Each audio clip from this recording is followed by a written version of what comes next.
Well, a heartbreaking day for the nation as thousands of people gathered across Israel to pay their respects to Hamas's youngest victims and their mother, who were murdered in captivity after they were kidnapped on October 7th. Shiri, Kfir, and Ariel Bibas were buried in a private ceremony today. ILTV's Shosh Bedrosian reports from Rishon LeZion, where the funeral procession took place. Shosh? Well, this was the first stop in this procession before the funeral takes place. Hundreds of people gathered here in Rishon LeZion just to pay their final respects to Shiri, Kfir, and Ariel Bibas. Just a gut-wrenching mourning, people filled with so many emotions as the three of them will be laid to rest in southern Israel today.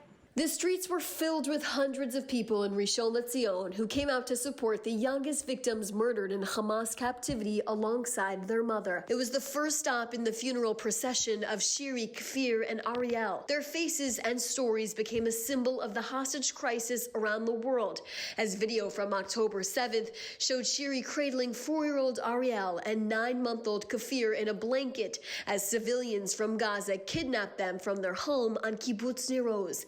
The young boys became known for their bright red hair, where the color orange became a symbol representing the family. The Bibas family released a statement while the procession was underway, saying, quote, "We see you and hear you and are moved and strengthened by you." The statement goes on to say that Yarden, the husband of Shiri and father to Kfir and Ariel, quote, "apologized for not being able to come down and personally hug each and every one of you." Yarden Bibas, who was also kidnapped on October 7th but separated from his family, was released in the current ceasefire deal and has waited for his wife and children to return for weeks. Last Thursday and Friday, their bodies were released by Hamas. Thousands of supporters have stood by the Bibas family for months in denial of their possible fate. They might not return home alive. And that support was in full display at the procession as it made its way through multiple locations in Israel, where people lined the streets and even highways with flags, signs, and singing Hatikva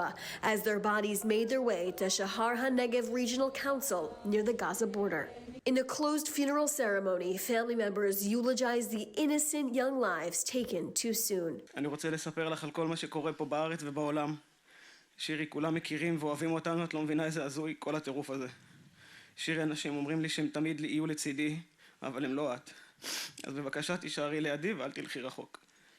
שירי, זה הכי קרוב שאני אלייך מאז 7/10, ואני לא יכול לנשק אותך ולחבק אותך, וזה שובר אותי והורג אותי. And we're hearing Israel and Hamas reached a deal to release 4 more bodies that are still in captivity.